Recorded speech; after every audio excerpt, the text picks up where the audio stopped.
Hello students, welcome to my channel science stadium. আমরা প্রত্যেক দিন 25টা করে কোশ্চেন নিয়ে ডাব্লিউবিপি কনস্টেবলের জন্য, এছাড়াও West Bengal SSC group C group ডির জন্য যে ইম্পর্টেন্ট জিকের কোশ্চেন আছে সেটা আমরা আলোচনা করছি। তো এই হিসাবে আমরা অলরেডি 9টা ভিডিও আপলোড করে ফেলেছি। তো যারা এর আগের ভিডিওগুলি দেখোনি, ডেসক্রিপশন বক্সে দেখো লিঙ্ক আছে, প্রথমেই ওই লিঙ্কে ক্লিক করলে পুরো প্লেলিস্ট পেয়ে যাবে, 1 থেকে শুরু করে প্র্যাকটিস সেট 9 পর্যন্ত। আজকে আমাদের পর্ব হচ্ছে 10। তো 10 নম্বর পর্বের প্রথম কোশ্চেন দেখে নাও কি রয়েছে। প্রথম কোশ্চেন রয়েছে,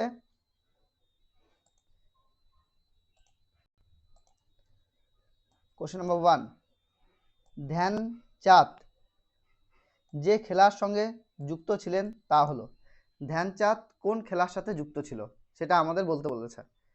তো এখানে অপশন রয়েছে দৌড়, ফুটবল, হকি নাকি কুস্তি। তো প্রথমে আমরা এক কাজ করি, ধ্যানচাঁদ সম্পর্কে জেনে আসি, তারপর এই প্রশ্নের আমরা উত্তর করব। তো প্রথমে আমরা ধ্যানচাঁদ সম্পর্কে জেনে নিই। ইনি হচ্ছেন ধ্যানচাঁদ। দেখতে পাচ্ছ কোন খেলার সাথে যুক্ত? অবশ্যই হকি খেলার সাথে তিনি কানেক্টেড। কোন খেলার সাথে কানেক্টেড? হকি খেলার সাথে তিনি কানেক্টেড। তারপরে দেখো ধ্যানচাঁদ সম্পর্কে আরো কিছু তথ্য আমাদের জানতে লাগবে। দেখো মেজর ধ্যানচাঁদ তিনি হচ্ছেন ভারতের ক্রীড়া ইতিহাসের অন্যতম শ্রেষ্ঠ খেলোয়াড়। তিনি হকি খেলায় যুক্ত ছিলেন। তাহলে কোন খেলার সাথে যুক্ত? তিনি হকি খেলার সাথে যুক্ত। আচ্ছা, তার অসাধারণ দক্ষতার জন্য তাকে হকির জাদুঘর বা উইজার্ড অফ হকি বলা হয়। এটাও তোমাদের মনে রাখতে লাগবে, ধ্যানচাঁদকে কি বলা হয়? হকির জাদুঘর, উইজার্ড অফ হকি, এটা বলা হয়ে থাকে। আচ্ছা, ফুল নেম কি? ধ্যানচাঁদের পুরো নাম কি? ধ্যানচাঁদের পুরো নাম হচ্ছে মেজর ধ্যানচাঁদ সিং। মেজর ধ্যানচাঁদ সিং। তাহলে মেজর ধ্যানচাঁদ কোন ফিল্ডের সাথে যুক্ত? ক্রীড়া জগতের সাথে যুক্ত। তিনি হকি ফিল্ডের সাথে কানেক্টেড। উইজার্ড অফ হকি অর্থাৎ হকির জাদুঘর বলা হয়, কিংবা এই টার্মটা তোমাদের মনে রাখতে লাগবে, ম্যাজিশিয়ান অফ হকি, এটাও কিন্তু বলা হয়ে থাকে মেজর ধ্যানচাঁদকে। তিনি কোথায় জন্মগ্রহণ করেছিলেন? তিনি জন্মগ্রহণ করেছিলেন এলাহাবাদে, বর্তমানে সেটা হচ্ছে প্রয়াগরাজ, উত্তরপ্রদেশের। কত সালে জন্মগ্রহণ করেছিলেন? 29শে অগস্ট 1905। তিনি কবে মারা যান? 3 ডিসেম্বর 1979 দিল্লিতে। তো এত পয়েন্ট আমাদের প্রয়োজন নেই, আমাদের এখানে যে পয়েন্টটা প্রয়োজন হচ্ছে মেজর ধ্যানচাঁদ কোন খেলার সাথে যুক্ত, তাকে কি বলা হয়। এই দুটা পয়েন্ট আমাদের মনে রাখলেই হবে। তাহলে মেজর ধ্যানচাঁদ কোন খেলার সাথে যুক্ত? মেজর ধ্যানচাঁদ কোন খেলার সাথে যুক্ত? তাহলে মেজর ধ্যানচাঁদ তিনি কিন্তু হকি খেলার সাথে যুক্ত। তাকে কি বলা হয়? উইজার্ড অফ হকি বা ম্যাজিশিয়ান অফ হকি, হকির জাদুঘর বলা হয়ে থাকে। এই গেল কোশ্চেন নাম্বার 1। চলে আসে কোশ্চেন নাম্বার 2 এর মধ্যে। কোশ্চেন নাম্বার 2 কি রয়েছে? উড়ন্ত শিখ কাকে বলা হয়? উড়ন্ত শিখ কাকে বলা হয়? হরপ্রীত সিং, শ্রীরাম সিং, মিলখা সিং নাকি জিএস ধিলন? তো দেখি আমরা এ সম্পর্কে আগে ডিটেল জেনে আসি, তারপর এই প্রশ্নের আমরা উত্তর করব। ইনি হচ্ছেন মিলখা সিং। দেখো নাম হচ্ছে মিলখা সিং। তিনি 1929 সালের 20 নভেম্বর পাকিস্তানের তৎকালীন ব্রিটিশ ভারতে গোবিন্দপুর গ্রামে জন্মগ্রহণ করেছিলেন। তার যে সিটিজেনশিপ ছিল অর্থাৎ জাতীয়তা, সেটা হচ্ছে ভারতীয়। আচ্ছা, তিনি কোন ফিল্ডের সাথে কানেক্ট? তিনি ভারতের অন্যতম শ্রেষ্ঠ দৌড়বিদ। তিনি ভারতের অন্যতম শ্রেষ্ঠ কি দৌড়বিদ। আচ্ছা, তাকে কি উপাধি দেওয়া হয়? তিনি যে উপাধিটা পেয়েছেন সেটা হচ্ছে উড়ন্ত শিখ। তিনি উড়ন্ত শিখ উপাধি পেয়েছেন। আচ্ছা, এখন প্রশ্ন হচ্ছে এই উড়ন্ত শিখ উপাধি কে দিয়েছিল? মিল্খা সিংকে এই উড়ন্ত শিখ উপাধি কে দিয়েছিল? পাকিস্তানের তৎকালীন প্রেসিডেন্ট জেনারেল আইয়ুব খান, তিনি 1960 সালে পাকিস্তান সফরের সময় মিল্খা সিংকে উড়ন্ত শিখ এই উপাধিটা দিয়েছিলেন। তো আমাদের এক্ষেত্রে মনে রাখতে লাগবে মিল্খা সিং তিনি একজন দৌড়বিদ, তাকে কি উপাধি দেওয়া হয়েছিল? উড়ন্ত শিখ। এই দুটো পয়েন্ট আমাদের জন্য ইম্পর্ট্যান্ট। এছাড়াও আরো কিছু তথ্য আমরা মিল্খা সিং সম্পর্কে জেনে নিই। মিল্খা সিং 1958 সালের কমনওয়েলথ গেমসে 400 মিটার দৌড়ে স্বর্ণপদক পেয়েছিলেন। এশিয়ান গেমসে তিনি একাধিক স্বর্ণপদক জয়লাভ করেছিলেন।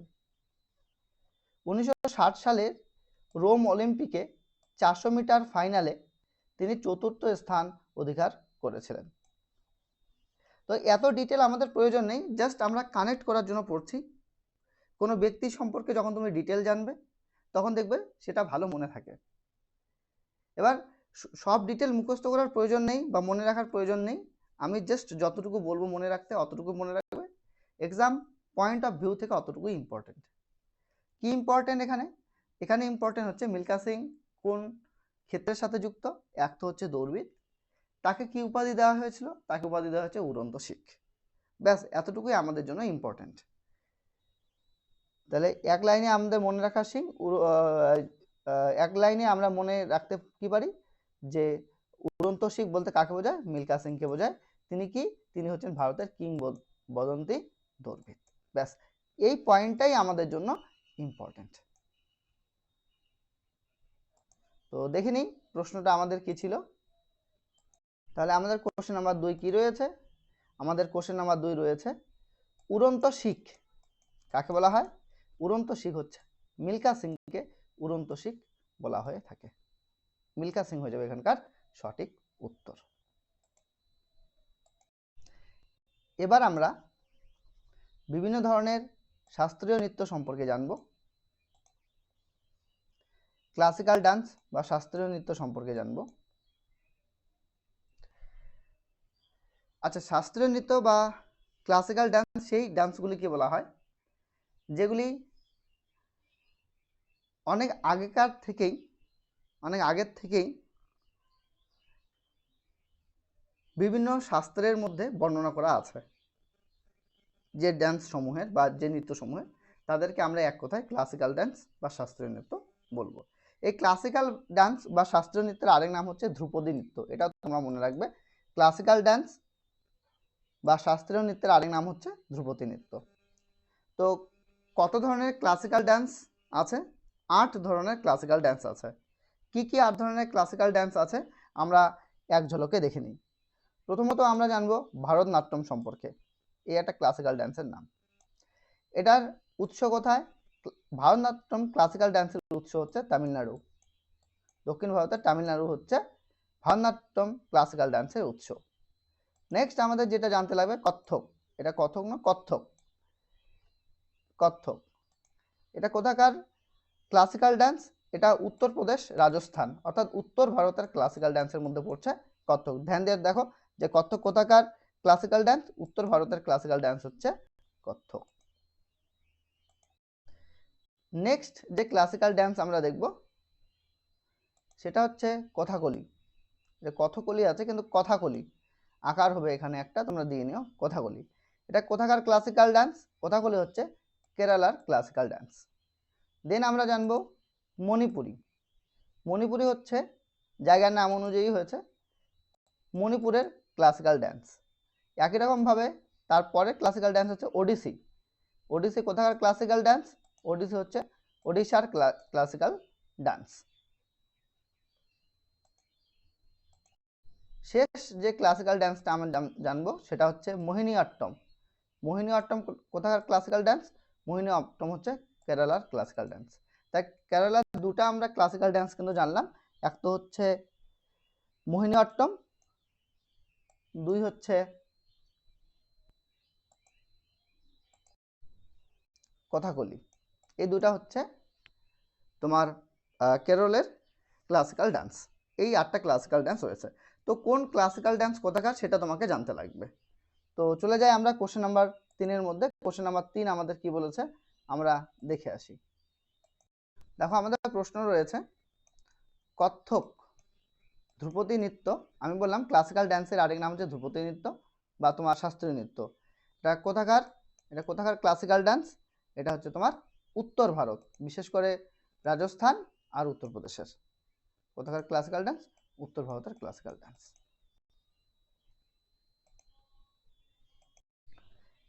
এছাড়াও যে বাকি যে দুটো ক্লাসিক্যাল ডান্স সম্পর্কে তোমাদের জানতে লাগবে সেটা হচ্ছে কুচিপুড়ি একটা, সেটা হচ্ছে অন্ধ্রপ্রদেশের, আর একটা হচ্ছে সত্রিয়া বা সত্রিয়া, এটা হচ্ছে অসমের।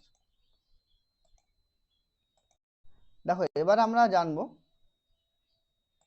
দেখো এই ধরনের প্রশ্নগুলি না মোস্ট ইম্পর্টেন্ট, পরীক্ষায় সচরাচর দেখতে পাওয়া যায়। কোন ধরনের প্রশ্ন? যে বিশিষ্ট কিছু লেখকের বিখ্যাত কিছু রচনা বা গ্রন্থ, রচনার নাম তুলে দেয় বা গ্রন্থের নাম তুলে দেয়, তোমার কাছে জানতে চায় লেখকের নাম। অনেক সময় লেখকের নাম দিয়ে দেয়, তোমার কাছে জানতে চাবে তার লেখা গ্রন্থটির নাম বা রচনাটির নাম। তো ইম্পর্টেন্ট যে বিশিষ্ট লেখক আছে সেটা আমি এখানে তুলে ধরেছি। তাদের বিশিষ্ট যে লেখাগুলি যেগুলো কম্পিটিটিভ পরীক্ষার দিক থেকে ইম্পর্টেন্ট, সেগুলোকে আমি এখানে তোমাদের লিস্ট ফর্মে করে দিয়েছি। তো দেখে নিই এক ঝলকে আমরা কোন লেখকের কোন বিখ্যাত রচনা আমাদের পরীক্ষার জন্য ইম্পর্টেন্ট। প্রথমত হচ্ছে রবীন্দ্রনাথ ঠাকুর। রবীন্দ্রনাথ ঠাকুরের যেটা আমাদের মনে রাখতে লাগবে, গীতাঞ্জলি, ঘরে বাইরে, গোরা, শেষের কবিতা, চিত্রা আর ডাকঘর। এই রবীন্দ্রনাথ ঠাকুরের এই রচনাগুলি খুবই আসে পরীক্ষায়, বা এই বিখ্যাত গ্রন্থগুলি খুবই আসে পরীক্ষায়।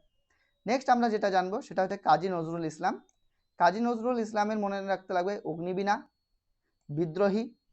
দেখো কাজী নজরুল ইসলামকে বিদ্রোহী কবি বলা হয়, তো এটা কানেক্ট তো ইজিলি হয়ে যাচ্ছে তোমাদের, বিদ্রোহী।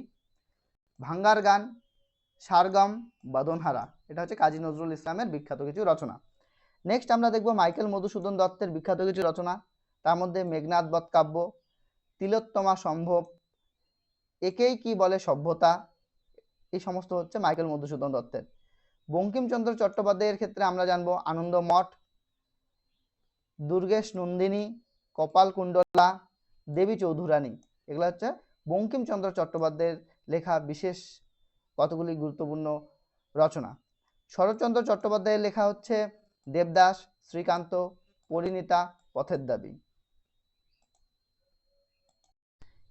এছাড়া আমাদের জানতে লাগবে বিভূতিভূষণ বন্দ্যোপাধ্যায়ের লেখা হচ্ছে পথের পাঁচালী, অপরাজিত, আরণ্যক। তারাশঙ্কর বন্দ্যোপাধ্যায়ের লেখার মধ্যে গণদেবতা, দেবতা, কবি, পঞ্চগ্রাম। মানিক বন্দ্যোপাধ্যায়ের মধ্যে জানতে লাগবে পদ্মা নদীর মাঝি, পুতুল নাচের ইতিকথা। জীবনানন্দ দাশের ক্ষেত্রে জানতে লাগবে বনলতা সেন, রূপসী বাংলা, মহাপৃথিবী। সুকান্ত ভট্টাচার্যের ক্ষেত্রে জানতে লাগবে ছাড়পত্র, মুক্তি, চরমপত্র। সত্যজিৎ রায়ের লেখা হচ্ছে ফেলুদা সিরিজ, প্রফেসর শঙ্কু সিরিজ। লীলা মজুমদারের ক্ষেত্রে পদ্মপুরাণ, ঘরে বাইরে গল্প, মনোজদের অদ্ভুত বাড়ি। এই লেখাগুলি খুবই ইম্পর্টেন্ট, এটা কিন্তু তোমাদের জানতে লাগবে, কম্পিটিটিভ অ্যাঙ্গেল থেকে খুবই ইম্পর্টেন্ট এই প্রশ্নগুলি রয়েছে। তো তোমরা কি করবে, যারা আমার এই ভিডিওটি দেখছো তোমরা সবাই কিন্তু স্ক্রিনশট দিয়ে নেবে, পরে খাতার মধ্যে তুলে নেবে।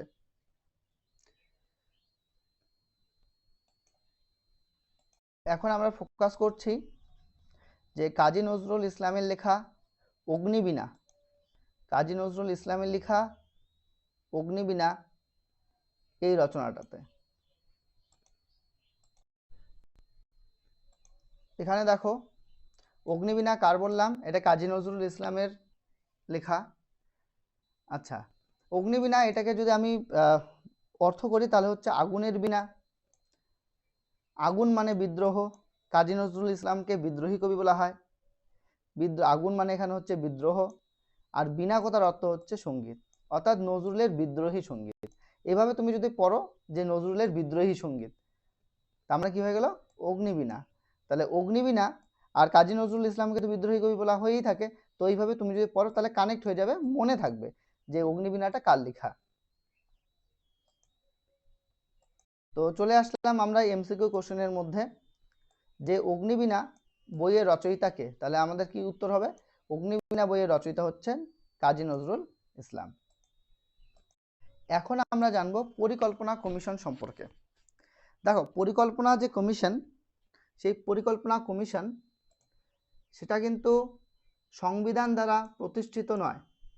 সংবিধানে কিন্তু পরিকল্পনা কমিশনের কথা বলা নেই, বা সংবিধান দ্বারা এটি কিন্তু প্রতিষ্ঠিত নয়, কিংবা পরিকল্পনা কমিশনকে কোনো আইনের মাধ্যমেও তৈরি করা হয়নি, অর্থাৎ আইন দ্বারা গঠিতও নয়। তাহলে আমি কি শিখলাম, পয়েন্টটা কি, যে পরিকল্পনা কমিশন সংবিধান দ্বারা প্রতিষ্ঠিতও নয়, আবার পরিকল্পনা কমিশন আইন দ্বারা গঠিতও নয়।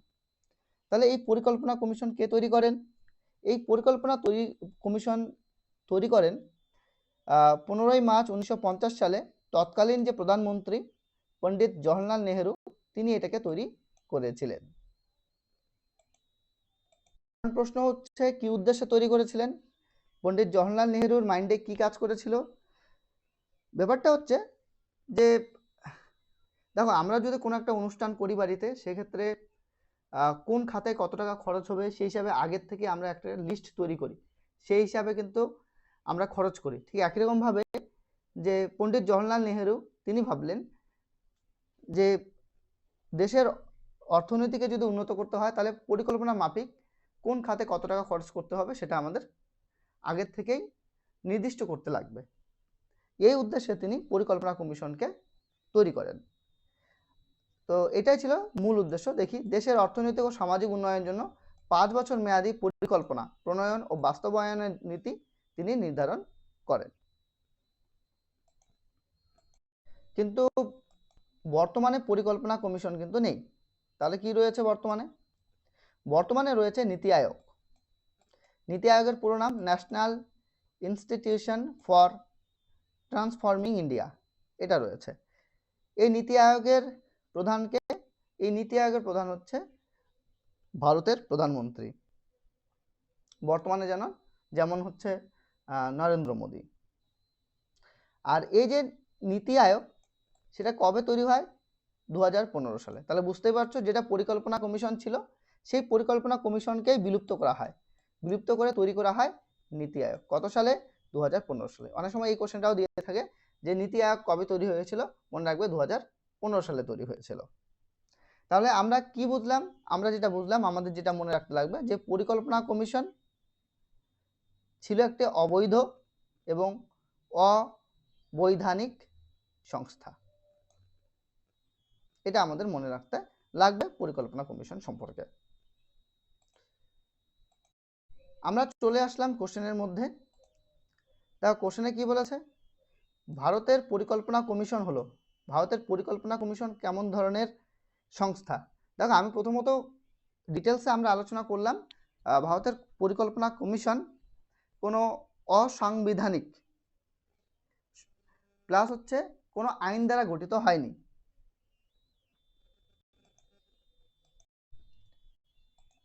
তাহলে কি হবে? স্বশাসিত সংস্থা? উত্তর হচ্ছে না। অবিধিবদ্ধ সংস্থা? না। সবকটি?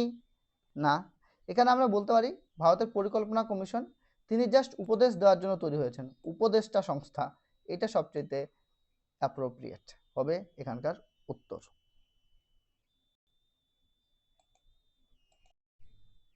এছাড়া তোমরা আরেকটা পয়েন্ট মনে রাখবে, এই যে অর্থনৈতিক পরিকল্পনার যে ধারণা, অর্থনৈতিক পরিকল্পনার যে ধারণা, এই ধারণাটা নেওয়া হয়েছে সোভিয়েত রাশিয়ার থেকে। কোথা থেকে নেওয়া হয়েছে? অর্থনৈতিক পরিকল্পনার যে কনসেপ্ট, সেটা কোথা থেকে নেওয়া হয়েছে? সেটা নেওয়া হয়েছে কিন্তু সোভিয়েত রাশিয়ার থেকে, সোভিয়েত রাশিয়ার থেকে নেওয়া হয়েছে, তোমরা লিখে নেবে।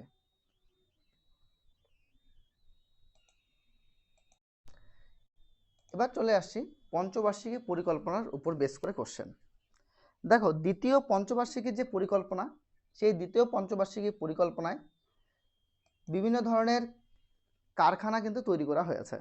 যেমন কোন কোন কারখানা দেখে নিই আমরা।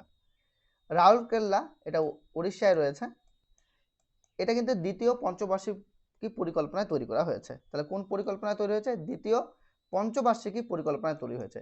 এই দ্বিতীয় পঞ্চবার্ষিকী পরিকল্পনাটা 1956 থেকে 1961 পর্যন্ত ছিল। আচ্ছা, এটা এই পরিকল্পনা অর্থাৎ রাউরকেল্লা যে ইস্পাত কারখানা, এই ইস্পাত কারখানা তৈরিতে কোন দেশ সহযোগিতা করে? ওয়েস্ট জার্মানি এক্ষেত্রে কিন্তু সহযোগিতা করে। তাহলে জার্মানির সহযোগিতায় তৈরি হয়েছে রাউরকেল্লা ইস্পাত কারখানা। কোন পঞ্চবার্ষিকী পরিকল্পনায়? দ্বিতীয় পঞ্চবার্ষিকী পরিকল্পনায়। আচ্ছা, এই ইস্পাত কারখানা তৈরির কাজ শুরু হয় 1955-এ, কিন্তু উৎপাদন শুরু হয় 1959 থেকে। আমরা রাউরকেল্লা ইস্পাত কারখানা সম্পর্কে জানলাম।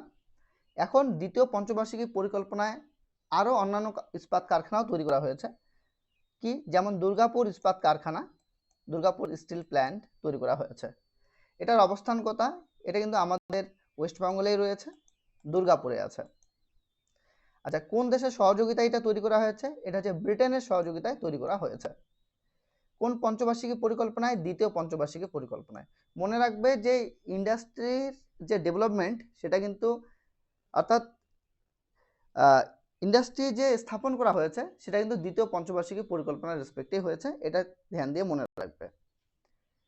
এখানে কাজ শুরু হয় কবে? 1956-এ। উৎপাদন শুরু হয় 1962-তে গিয়ে। এছাড়াও দ্বিতীয় পঞ্চবার্ষিকী পরিকল্পনায়, আচ্ছা তোমাদের এখানে মনে রাখতে লাগবে ভিলাই, এটাও তৈরি করা হয়েছে। কার সহযোগিতায়? এটা হচ্ছে রাশিয়ার সহযোগিতায় তৈরি করা হয়েছে। রাউরকেল্লা তৈরি করা হয়েছে জার্মানির সহযোগিতায়। দুর্গাপুর তৈরি করা হয়েছে ব্রিটেনের সহযোগিতায়। এই তিনটেই তৈরি করা হয়েছে দ্বিতীয় পঞ্চবার্ষিকী পরিকল্পনায়। দেখো, ভারতের ইস্পাত উৎপাদনের যে মূল ভিত্তি সেটা কিন্তু এই ভিলাই, রাউরকেল্লা আর দুর্গাপুর, এই তিনটে ইস্পাত কারখানায় হচ্ছে ইস্পাত উৎপাদনের মূল ভিত্তি ভারতের। তো যাই হোক, এখান থেকে আমাদের যেটা মনে রাখতে লাগবে এক্সাম পয়েন্ট অফ ভিউ থেকে, সেটা হচ্ছে কোন ইস্পাত কারখানা, কোন বলতে এখানে তিনটে ইস্পাত কারখানার নাম তোমাদের মনে রাখতে হবে, ভিলাই, রাউরকেল্লা আর দুর্গাপুর। কোন দেশের সহযোগিতায় তৈরি হয়েছে? আর দ্বিতীয়ত মনে রাখতে লাগবে কোন পঞ্চবার্ষিক পরিকল্পনা তৈরি হয়েছে। আশা করি এতক্ষণ তোমাদের মাইন্ডে সেট হয়ে গেছে দ্বিতীয় পঞ্চবার্ষিকী পরিকল্পনায় তৈরি হয়েছে। চলে যাই কোশ্চেনের মধ্যে। তোমাদের সামনে কোশ্চেন রয়েছে, বলো এটার উত্তর কি হবে? যে রাউরকেল্লা দুর্গাপুর লৌহ ইস্পাত কারখানা কোন পরিকল্পনায় তৈরি হয়েছে, অর্থাৎ কোন পঞ্চবার্ষিকী পরিকল্পনায় তৈরি হয়েছে। আশা করি তোমাদের একদম মাথায় সেট হয়ে গেছে, তোমরা বুঝতে পেরেছো দ্বিতীয় পঞ্চবার্ষিকী পরিকল্পনায় তৈরি হয়েছে। দেখো, তার পরের পয়েন্টে আমি চলে আসি। দেখো, আমার সাথে সাথে যে প্র্যাকটিস সেটগুলি প্র্যাকটিস করবে না, দেখবে যে তাদের বাড়িতে কম পড়াশোনা করলেও কিন্তু ভালো রেজাল্ট করতে পারবে। তার পিছনে একটাই কারণ, যে আমার ভিডিওগুলি একটু লেন্দি, সেটা ঠিক, কিন্তু যারা আমার এই ভিডিওগুলি ফার্স্ট টু লাস্ট স্কিপ না করে ধ্যান দিয়ে দেখবে এবং খাতায় নোট ডাউন করবে, দেখবে তাদের জিকেতে তারা এক্সপার্ট হয়ে গেছে একটা সময় গিয়ে। দেখো, এখানে একটা বইয়ের নাম আমরা পড়বো, planned economy of India. Planned economy of India, এই বইটা সম্পর্কে পড়বো। দেখো, এই বইটা লিখেছেন এম বিশ্বেশ্বরাইয়া। কে লিখেছেন? এম বিশ্বেশ্বরাইয়া লিখেছেন প্ল্যান্ট ইকোনমি অফ ইন্ডিয়া, এই বইটা লিখেছেন। আচ্ছা, এই বইটার মধ্যে তিনি কি দেখাতে চেয়েছেন এম বিশ্বেশ্বরাইয়া? দেখো, তার এই বইয়ের যে মেইন পারপাস যেটা ছিল, সেটা হচ্ছে 10 বছরের প্ল্যান করা। কিসের প্ল্যান করা? যে ন্যাশনাল যে ইনকামটা, সেই ন্যাশনাল ইনকামকে অর্থাৎ জাতীয় আয়কে ইন্ডাস্ট্রিয়ালাইজেশনের মাধ্যমে 10 বছরের মধ্যে ডাবল করা। ইন্ডাস্ট্রিয়ালাইজেশন মানে শিল্প উদ্ভাবনের মাধ্যমে, অর্থাৎ ইন্ডাস্ট্রি স্থাপনের মাধ্যমে 10 বছরের মধ্যে ভারতের যে ন্যাশনাল ইনকাম আছে সেটাকে কি করে ডাবল করা যায় সেই বিষয়ে তিনি প্রপোজাল দিয়েছিলেন। কোন বইয়ের মধ্যে? প্ল্যান্ড ইকোনমি অফ ইন্ডিয়া এই বইটার মধ্যে। তাহলে এই প্ল্যান্ড ইকোনমি অফ ইন্ডিয়া বইটি কার লেখা? এম বিশ্বেশ্বরাইয়ার লেখা। কত সালে লিখেছেন? 1934 সালে লিখেছেন। চলে যাই প্রশ্নের মধ্যে। চলে আসলাম কোশ্চেনের মধ্যে। ধ্যান দিয়ে দেখো কোশ্চেনে কি আসছে, যে প্ল্যান্ড ইকোনমি অফ ইন্ডিয়া বইটির রচয়িতাকে? প্ল্যান্ড ইকোনমি অফ ইন্ডিয়া এই বইটির রচয়িতা হচ্ছেন এম বিশ্বেশ্বরাইয়া। কত সালে তৈরি করেছিলেন? 1934। কি উদ্দেশ্যে তৈরি করেছিলেন? যে 10 বছরের মধ্যে ইন্ডাস্ট্রিয়ালাইজেশনের মাধ্যমে কি করে জাতীয় ইনকামকে ডাবল করা যায়, সেই প্রপোজালটাই কিন্তু ছিল এই বইটার মধ্যে। এখন আমরা জানবো জিএসটি সম্পর্কে। জিএসটির পুরো নাম কি? জিএসটির পুরো নাম হচ্ছে goods and services tax, GST. বাংলায় যদি আমরা বলি দ্রব্য ও পরিষেবা কর। জিএসটি কবে চালু হয়? জিএসটি চালু হয় 2017 সালের 1 জুলাই। 1 জুলাই 2017-তে চালু হয় জিএসটি। এই ডেটটা মোস্ট ইম্পর্টেন্ট একটা ডেট। এটাই কিন্তু পরীক্ষায় জিজ্ঞাসা করে যে জিএসটি ভারতে কবে থেকে চালু হয়। জিএসটি ভারতে চালু হয় 2017 সালের 1 জুলাই। আচ্ছা, উদ্দেশ্য কি ছিল? জিএসটি চালুর উদ্দেশ্য কি ছিল? উদ্দেশ্য হচ্ছে one nation one tax one market, অর্থাৎ একক কর ব্যবস্থা তৈরি করা। এটাই হচ্ছে জিএসটির মূল লক্ষ্য। আচ্ছা, জিএসটি 101তম সংবিধান সংশোধনী 2016-তে হয়। এই যে 101তম সংবিধান সংশোধনীর মাধ্যমে জিএসটিকে কিন্তু ইনক্লুড করা হয়। তো এটাও এক্সাম পয়েন্ট অফ ভিউ থেকে ইম্পর্টেন্ট। জিএসটি কততম সংবিধান সংশোধনীর মাধ্যমে আসে? জিএসটি 101তম সংবিধান সংশোধনীর মাধ্যমে আসে। কত সালে? 2016 সালে। এই কোশ্চেনটাও পরীক্ষায় হয় যে জিএসটি প্রথম কোন দেশে চালু হয়েছে? জিএসটি প্রবর্তনকারী দেশের নাম কি? জিএসটি প্রবর্তনকারী দেশের নাম হচ্ছে ফ্রান্স। ফ্রান্স হচ্ছে জিএসটি প্রবর্তনকারী দেশ। ফ্রান্সে কবে জিএসটি চালু হয়েছে? ফ্রান্সে জিএসটি চালু হয়েছে 1954 সালে।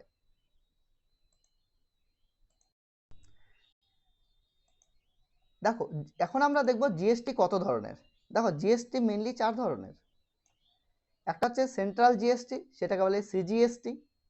যে জিএসটি এই সেন্ট্রালের জন্য সিজিএসটি। একটা হচ্ছে স্টেট জিএসটি, এই স্টেটের জন্য এখানে রয়েছে এস, এই যে জিএসটি, এসজিএসটি। একটা হচ্ছে ইন্টিগ্রেটেড জিএসটি, আইজিএসটি। একটা হচ্ছে ইউনিয়ন টেরিটরি জিএসটি, অর্থাৎ ইউটি জিএসটি। এই 4 ধরনের জিএসটি কিন্তু হয়ে থাকে। এখন আমরা দেখব জিএসটি প্রশাসন সম্পর্কে, জিএসটি অ্যাডমিনিস্ট্রেশন সম্পর্কে। আচ্ছা, জিএসটি কাউন্সিল গঠন করা হয় 101তম সংশোধনী অনুযায়ী। আচ্ছা, জিএসটি কাউন্সিলের চেয়ারম্যান কে হবেন?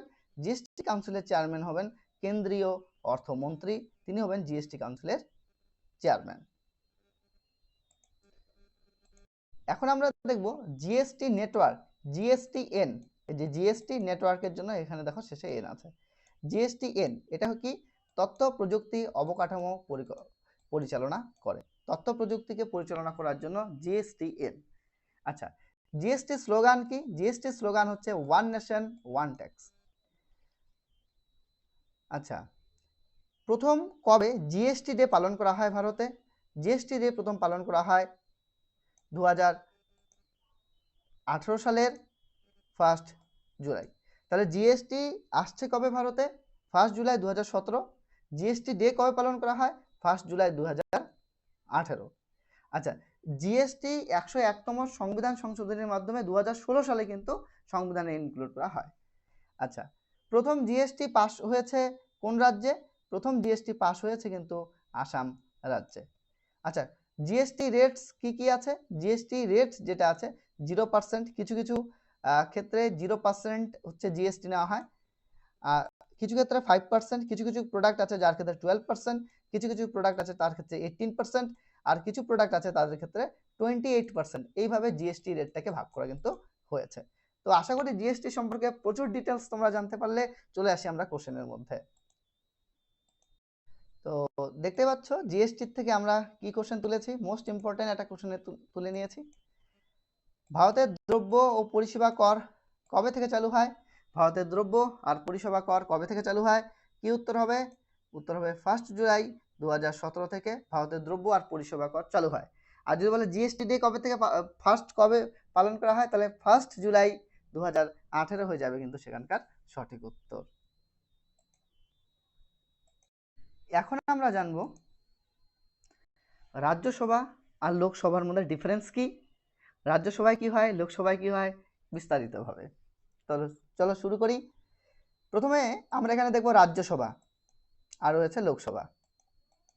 এটা দুটো হাউস, পার্লামেন্টের দুটো হাউস, একটাকে বলা হবে রাজ্যসভা আর একটা হচ্ছে লোকসভা। রাজ্যসভাকে বলা হয় উচ্চকক্ষ আর লোকসভাকে বলা হবে নিম্নকক্ষ। তো তার মধ্যে ধ্যান দিয়ে দেখবে রাজ্যসভা হচ্ছে পার্মানেন্ট হাউস, এটাকে ভেঙে ফেলা যায় না। কিন্তু লোকসভা হচ্ছে ডিসলভেবল হাউস, অর্থাৎ এটাকে ভেঙে ফেলা যায়। তো এটা দিয়েই কোশ্চেনটা পরীক্ষায় হয়, ধ্যান দিয়ে মনে রাখবে যে রাজ্যসভা কিন্তু পার্মানেন্ট হাউস, লোকসভা কিন্তু পার্মানেন্ট নয়। আচ্ছা, মোট সদস্য সংখ্যা কত? রাজ্যসভায় সর্বাধিক হাইয়েস্ট সদস্য সংখ্যা 250 আর লোকসভায় হাইয়েস্ট হচ্ছে 552। এই কোশ্চেনগুলো কিন্তু পরীক্ষায় আসে যে রাজ্যসভায় হাইয়েস্ট সদস্য সংখ্যা কত, লোকসভায় হাইয়েস্ট সদস্য সংখ্যা কত। রাজ্যসভায় রাষ্ট্রপতি মনোনীত প্রার্থীর সংখ্যা হয়ে যাবে 12, কিন্তু লোকসভায় মনোনীত প্রার্থীর সংখ্যা হয়ে যাবে 0। আচ্ছা, রাজ্যসভার মেয়াদকাল কতদিন? 6 বছর, কিন্তু লোকসভার ক্ষেত্রে 5 বছর। আর এটাকে কি করা যায়, ধ্যান দিয়ে দেখো, এখানে আমি কিন্তু লিখে দিয়েছি লোকসভাকে ভেঙে ফেলা যায়, অর্থাৎ এটা পার্মানেন্ট নয়, কিন্তু রাজ্যসভা পার্মানেন্ট। দেখো এখানে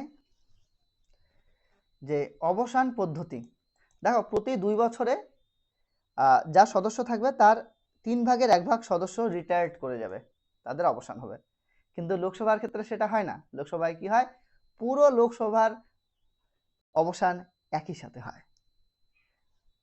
সভাপতিকে, রাজ্যসভার ক্ষেত্রে সভাপতিকে, রাষ্ট্রপতি দৈনন্দিন কার্যক্রমে উপ সভাপতি চেয়ারম্যান, আর লোকসভার ক্ষেত্রে সভাপতির দায়িত্ব কে নেবেন, সেটা হচ্ছে স্পিকার।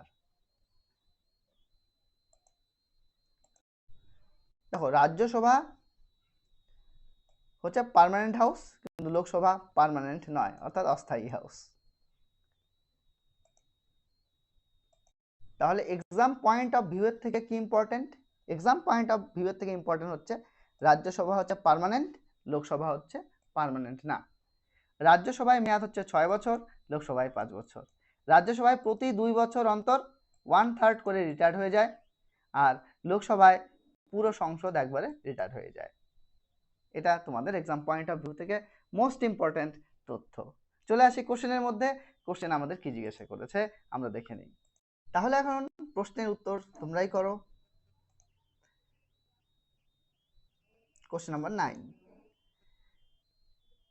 রাজ্যসভার মেয়াদ কতদিন? রাজ্যসভার মেয়াদ হচ্ছে 6 বছর। আর যদি লোকসভার বলে, লোকসভার ক্ষেত্রে 5 বছর। রাজ্যসভা একটা স্থায়ী কক্ষ।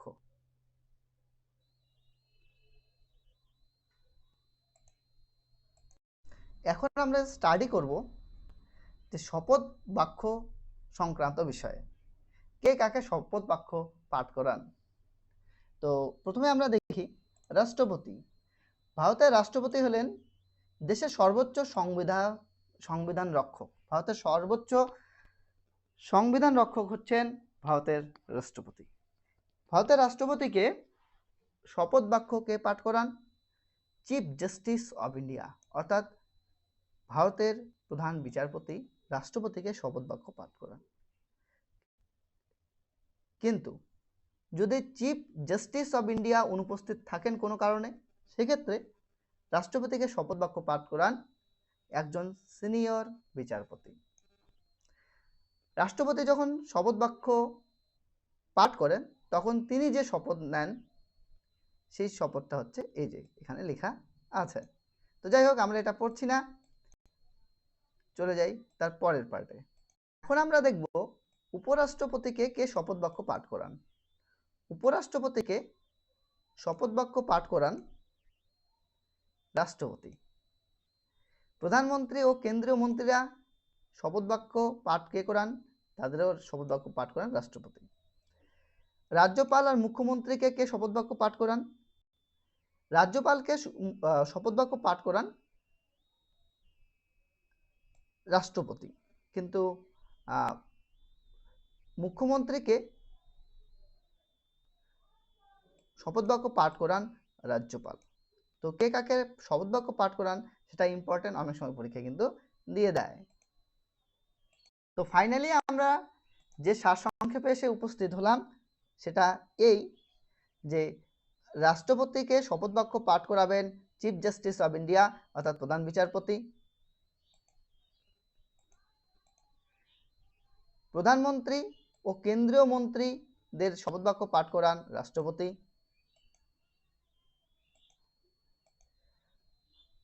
রাজ্যপাল ও মুখ্যমন্ত্রীকে শপথ বাক্য পাঠ করান রাজ্যপাল।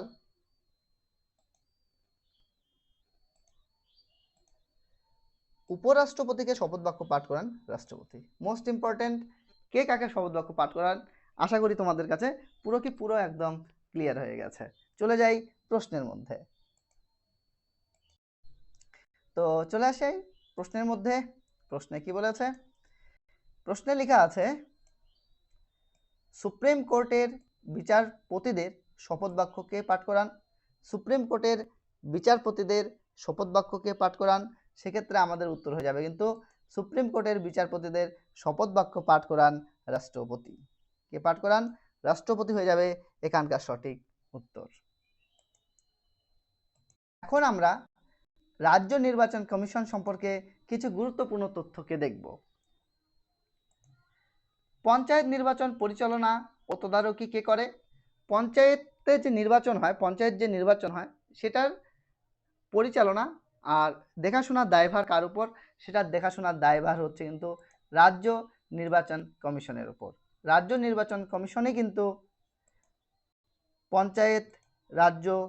পঞ্চায়েত নির্বাচন পরিচালনা ও তদারকি করেন। আচ্ছা, পঞ্চায়েতের মেয়াদ কতদিন? পঞ্চায়েতের মেয়াদ হচ্ছে 5 বছর। 5 বছর। রাজ্য নির্বাচন কমিশনার কে নিয়োগ করেন?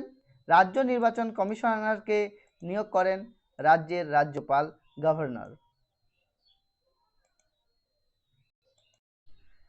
রাজ্য নির্বাচন কমিশনের দায়িত্ব কি? তিনি কি দায়িত্ব বা কর্তব্য পালন করেন?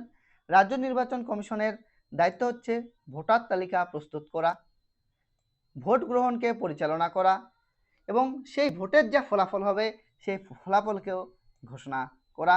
এ হচ্ছে রাজ্য নির্বাচন কমিশনের দায়িত্ব।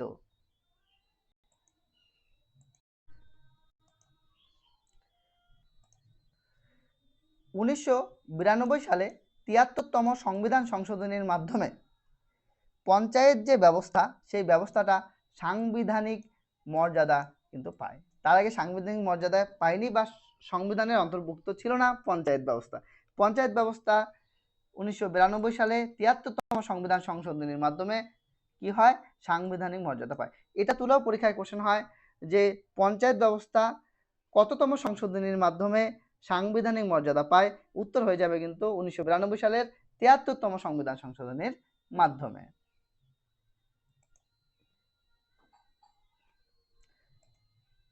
এখন যেটা আমি বলবো সেটা মোস্ট ইম্পর্টেন্ট। দেখো, গ্রাম, মধ্যম ও জেলা স্তরে পঞ্চায়েতের 3টা স্তর রয়েছে। কয়টা স্তর রয়েছে?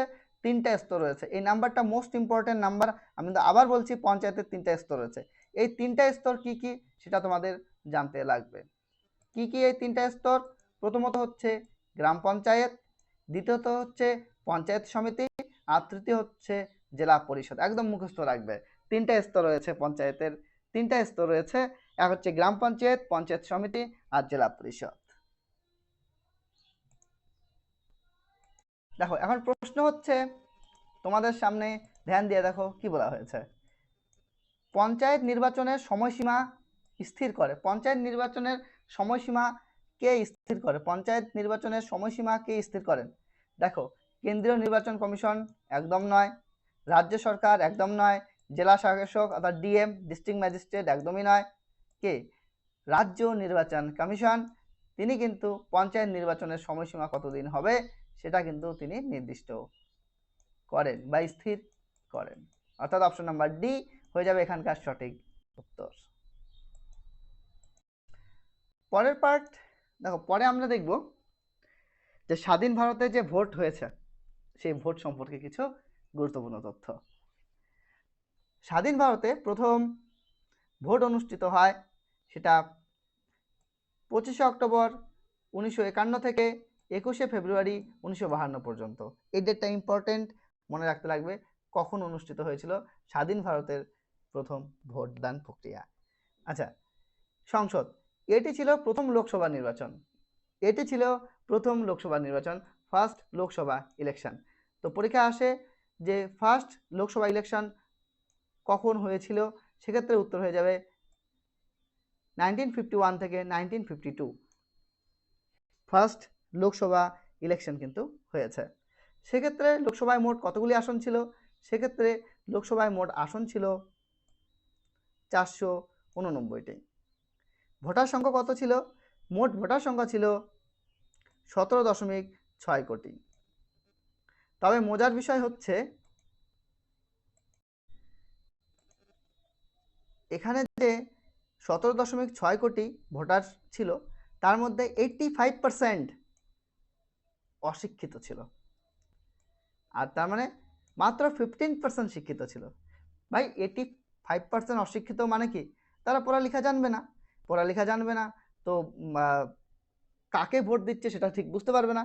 তো তার জন্যই ধ্যান দিয়ে শুনবে, ভোট দেওয়ার জন্য প্রতীক ব্যবস্থার প্রবর্তন করা হয়। প্রতীক ব্যবস্থা মানে বুঝতে পেরেছ যে কোন পার্টির ক্ষেত্রে কোন সিম্বল ইউজ হবে সেটা কিন্তু আসে। আচ্ছা, নির্বাচন কমিশন পরিচালনা কে করেছিলেন? অর্থাৎ ভারতের প্রথম নির্বাচন কমিশনার কে ছিল? ভারতের প্রথম নির্বাচন কমিশনার ছিল সুকুমার সেন। এটা কিন্তু স্ট্যাটিক জিকের জন্য মোস্ট ইম্পর্টেন্ট কোশ্চেন, পরীক্ষা কিন্তু প্রায় দেয় যে প্রথম নির্বাচন কমিশনারের নাম কি? প্রথম নির্বাচন কমিশনারের নাম হচ্ছে সুকুমার সেন।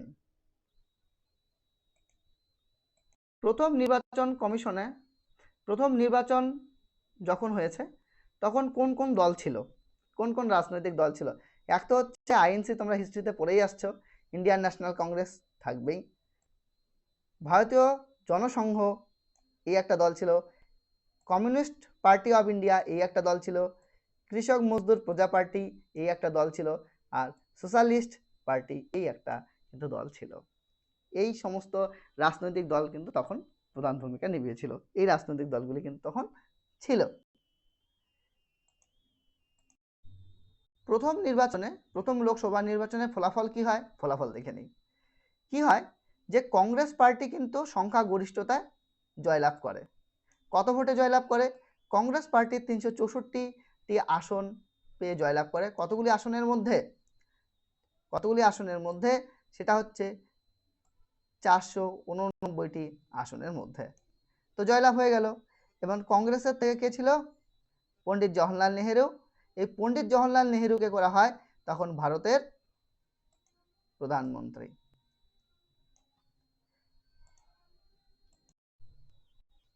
দেখো, মজার বিষয় হচ্ছে এই যে ফার্স্ট লোকসভা নির্বাচন, এই নির্বাচনটা ছিল ভারতের নয়, বিশ্বের ইতিহাসে প্রথম বৃহত্তম গণতান্ত্রিক নির্বাচন, যা একজন ব্যক্তি এক ভোট, ইউনিভার্সাল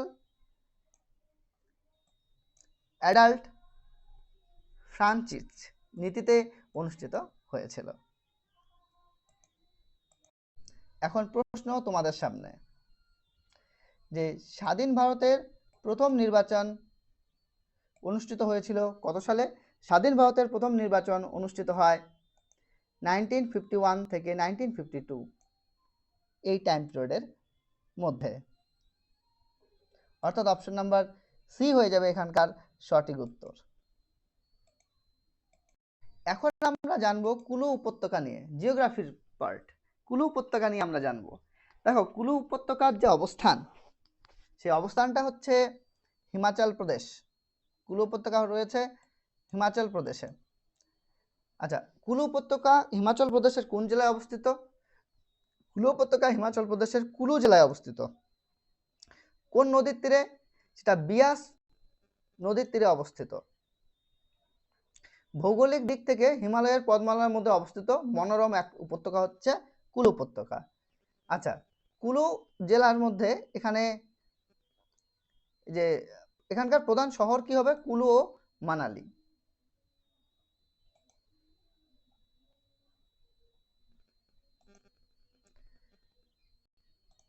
পরে দেখো যে কুলু দশেরা উৎসব কিন্তু পালন করা হয়ে থাকে হিমাচল প্রদেশে কুলু জেলাতে।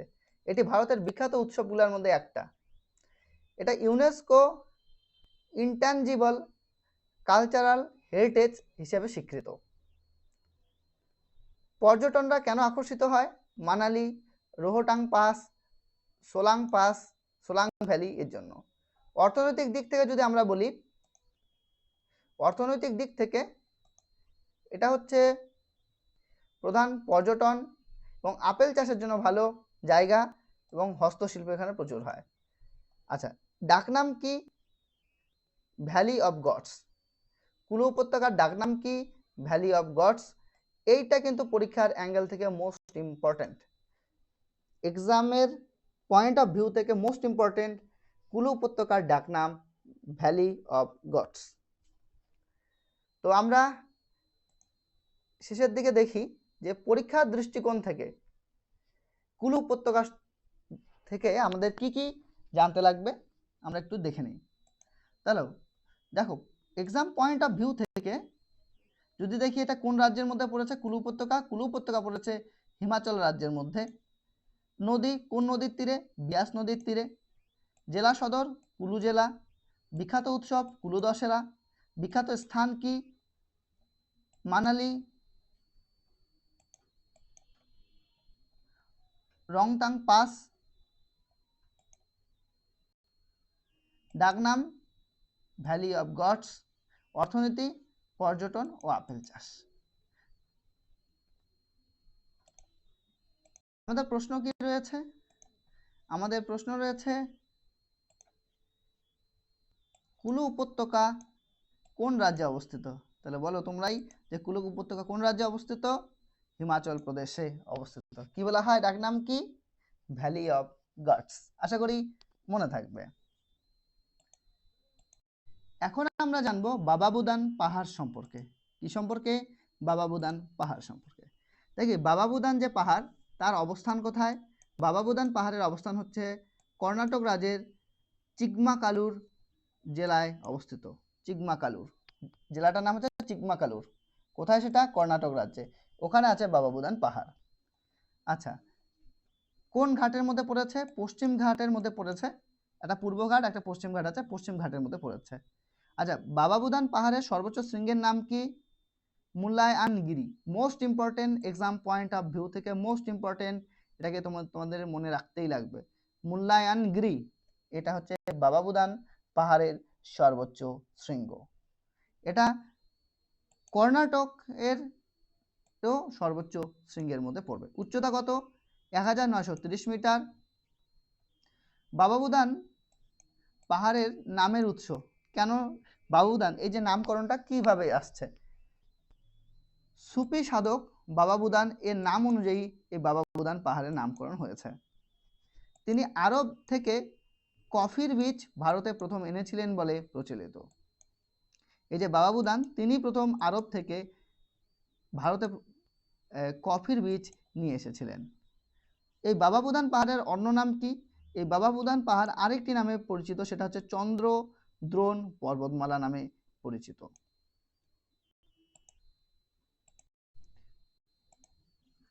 আচ্ছা,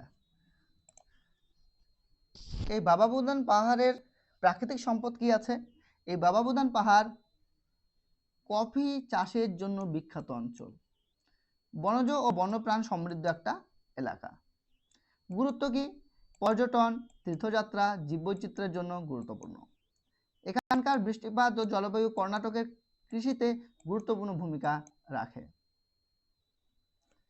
তো বাবা বুদান পাহাড় থেকে যে সাধারণ কোশ্চেনগুলি পরীক্ষায় আসে আমরা এক ঝলকে দেখে নিই।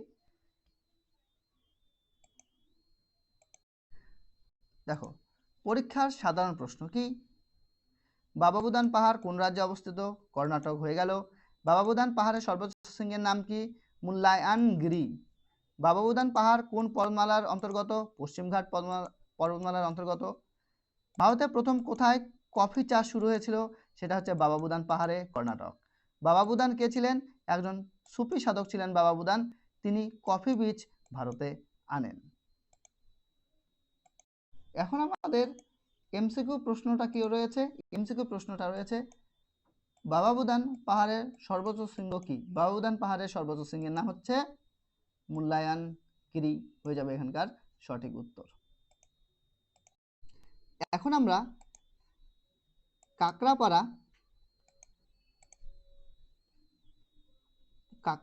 পরিকল্পনা সম্পর্কে গুরুত্বপূর্ণ কিছু তথ্য জানব। কোন পরিকল্পনা বললাম? কাকড়াপাড়া পরিকল্পনা। এই কাকড়াপাড়া পরিকল্পনা তাপি বা তাপ্তি নদীর তীরে অবস্থিত।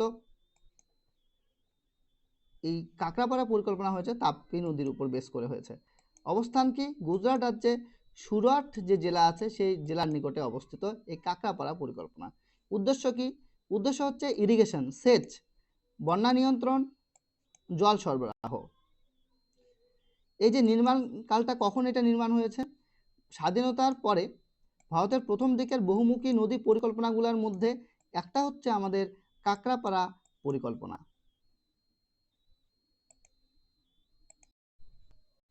দেখো, তাপি নদীর উপরে বা তাপ্তি নদীর উপরে একটা পরিকল্পনা তো আমরা পড়ছি, সেটা হচ্ছে কাকড়াপাড়া।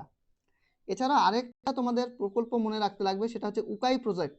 এই উকাই বাঁধ এটাও কিন্তু কাকড়াপাড়া, এটাও কিন্তু তোমার তাপি নদীর উপরেই রয়েছে। এটা তোমাকে এক্সট্রা মনে রাখতে লাগবে। আচ্ছা, তাপি নদীর উৎস কি? তাপি নদীর মধ্যপ্রদেশের সাতপুরা পদ্মালা থেকে তৈরি হয়েছে। এটি পশ্চিম দিকে প্রবাহিত হয়ে আরব সাগরে গিয়ে পতিত হয়েছে। গুজরাটের কৃষি উন্নয়নে বড় ভূমিকা পালন করে থাকে এই তাপি নদী। তাপি নদীর অববাহিকায়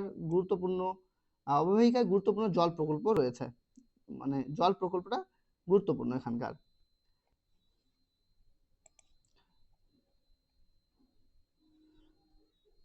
তো এখান থেকে আমাদের যেটা মনে রাখতে লাগবে, কাকড়াপাড়া পরিকল্পনা কোন নদীর উপর বেস করে? তাপি নদীর উপর বেস করে। কোথায় রয়েছে? গুজরাটে রয়েছে। গুজরাটের কোন ডিস্ট্রিক্টে? গুজরাটের সুরাট ডিস্ট্রিক্টের মধ্যে কিন্তু রয়েছে। দেখো, আমাদের এমসিকিউ প্রশ্ন রয়েছে, কাকড়াপাড়া পরিকল্পনা কোন নদীর উপর গঠিত? কাকড়াপাড়া পরিকল্পনা, তাহলে সঠিক উত্তর কি হয়ে যাবে? তাপ্তি নদীর উপর গঠিত হচ্ছে কাকড়াপাড়া পরিকল্পনা। এখন আমরা চিপকো আন্দোলন সম্পর্কে জানব। দেখো, চিপকো আন্দোলনের ক্ষেত্রে 5F, এই 5F চিপকো আন্দোলনের ক্ষেত্রে 5F এই শব্দটা ব্যবহার করা হচ্ছে। এই 5F এর মানে কি? 5টা F এর মানে কি? প্রথম F মানে হচ্ছে ফুড, নেক্সট F মানে হচ্ছে ফাইবার, ফুয়েল, ফার্টিলাইজার, আর হচ্ছে ফিনান্স। এটা হচ্ছে 5F এর অর্থ। এটা কার সাথে কানেক্ট? এটা চিপকো আন্দোলনের সাথে কানেক্ট। মনে রাখবে, চিপকো আন্দোলন 1973 সালে চণ্ডীপ্রসাদ ভাট, নাম কি বললাম? চণ্ডীপ্রসাদ ভাট আর সুন্দরলাল বহুগুণার দ্বারা শুরু হয়। দেখো, অনেক স্টুডেন্ট আছে যারা চিপকো আন্দোলন মানে জানে যে সুন্দরলাল বহুগুণার দ্বারা শুরু হয়েছে। অনেক স্টুডেন্ট আছে তারা জানে না চণ্ডীপ্রসাদ ভাট দ্বারা শুরু হয়েছে। এক্ষেত্রে তোমাদের দুটাই মনে রাখতে লাগবে, চণ্ডীপ্রসাদ ভাট তার সাথে সুন্দরলাল বহুগুণা, দুজনের নামই কিন্তু মনে রাখতে লাগবে। শুধু সুন্দরলাল বহুগুণার নাম মনে রেখে কিন্তু হবে না কাজ, কারণ ইদানিং কোশ্চেনের প্যাটার্ন কিন্তু চেঞ্জ হয়ে যাচ্ছে। তো যাই হোক, আমি তোমাদের প্রচুর ডিটেলস পড়াচ্ছি, যাতে নামই তো হচ্ছে এখানে 25টা কোশ্চেন, কিন্তু আলটিমেটলি তোমরা দেখো কত বেশি কোশ্চেনের উত্তর তুমি জানতে পারছো। তো ভিডিওটিকে ভালো লাগলে লাইক করো, কমেন্ট করো আর শেয়ার করো বন্ধুদের সাথে। চলে যাই পরবর্তী কোশ্চেনে। আমাদের তাহলে প্রশ্ন কি রয়েছে? প্রশ্ন রয়েছে, কোন আন্দোলনের স্লোগান ছিল 5Fs, মানে 5F কোন আন্দোলনে ছিল? চিপকো আন্দোলনে ছিল। এটা এখানে স্পেলিংটা ভুল আছে, তোমরা না চিপকো আন্দোলন করে নেবে। এটা চিপকো আন্দোলন, চিপকো আন্দোলন কত সালে? 1973 সালে কিন্তু হয়েছে। কি কি নাম বললাম? চণ্ডীপ্রসাদ ভাট আর সুন্দরলাল বহুগুণা। তোমরা ছবির মধ্যে দেখতে পাচ্ছ একটা নদী, এটা কোন নদী? এটা হচ্ছে তিস্তা নদী। কোন নদী? তিস্তা নদী। এই তিস্তা নদীর পশ্চিম দিকটাকে বলা হবে তরাই এবং পূর্ব দিকটাকে বলা হবে ডুয়ার্স। তিস্তা নদী উৎপত্তি লাভ করেছে জেমু হিমবাহ থেকে। এখন আমাদের প্রশ্ন হচ্ছে, তো এখানে প্রশ্ন হচ্ছে পশ্চিমবঙ্গের পার্বত্য অঞ্চলকে কোন নদী পূর্ব ও পশ্চিমে ভাগ করেছে? তাহলে উত্তর কি হয়ে যাবে? তিস্তা নদী কিন্তু পশ্চিমবঙ্গের পার্বত্য অঞ্চলকে পূর্ব ও পশ্চিমে ভাগ করেছে। দেখো পরের প্রশ্ন কি রয়েছে? পরের প্রশ্ন রয়েছে, পশ্চিমবঙ্গের কোথায় সর্বাধিক তপশিলি জাতি শ্রেণীভুক্ত মানুষ বসবাস করে? পশ্চিমবঙ্গের কোথায় এসসি কাস্টের মানুষ সবচেয়ে বেশি আছে? SC, schedule caste. এটা সঠিক উত্তর হয়ে যাবে 2011 সালের জনগণনা অনুসারে ভারতবর্ষে 16.6% তপশিলি জাতি রয়েছে। আর সর্বাধিক তপশিলি জাতির যে হার পার্সেন্টেজের দিক থেকে, সেটা হচ্ছে 31.9%। এটা রয়েছে কিন্তু পাঞ্জাবে। আচ্ছা, মোট তপশিলি জাতির সংখ্যার দিক থেকে সবচেয়ে বেশি আছে উত্তরপ্রদেশে। সংখ্যার দিক থেকে সবথেকে বেশি আছে উত্তরপ্রদেশে। তাই পশ্চিমবঙ্গের এই জেলাগুলির মধ্যে সবচেয়ে বেশি এসসি কাস্ট কোথায় আছে? দক্ষিণ 24 পরগনা জেলায় রয়েছে। দেখো আমরা এটা একটু জেনে রাখি যে ওয়েস্টবেঙ্গলে যে এসসি কাস্ট আছে, এসসি কমিউনিটি আছে, তো কোন কোন এসসি কমিউনিটি বেশি রয়েছে? এক তো হচ্ছে নমশূদ্র, দুই হচ্ছে পোত বা পন্দ্রা, তিন হচ্ছে রাজবংশী, বাউরি, চন্ডাল, চামার। এখন আমরা ম্যাঙ্গালোর, বর্তমানে নিউ ম্যাঙ্গালোর পোর্ট নিয়ে জানবো। এই যে ম্যাঙ্গালোর বা নিউ ম্যাঙ্গালোর যে পোর্ট আছে, বন্দর আছে, সেই বন্দরকে কিন্তু গেটওয়ে অফ কর্ণাটক বলা হয়। কি বলা হয়? গেটওয়ে অফ কর্ণাটক বলা হয়ে থাকে। আচ্ছা, এই ম্যাঙ্গালোর যে পোর্ট সেটা কোথায় রয়েছে? অবস্থানের দিক থেকে আরব সাগরের তীরে কর্ণাটকের পানাম্বুর ম্যাঙ্গালোর শহরের কাছে অবস্থিত। স্থাপিত হয় কবে? 1974 সালে এটি স্থাপিত হয়। পরিচালনা কে করে? নিউ ম্যাঙ্গালোর পোর্ট অথরিটি এটাকে পরিচালনা করে। গুরুত্ব কি? এটা কর্ণাটকের একমাত্র মেজর পোর্ট। কর্ণাটকের একমাত্র মেজর পোর্ট হচ্ছে তোমার ম্যাঙ্গালোর।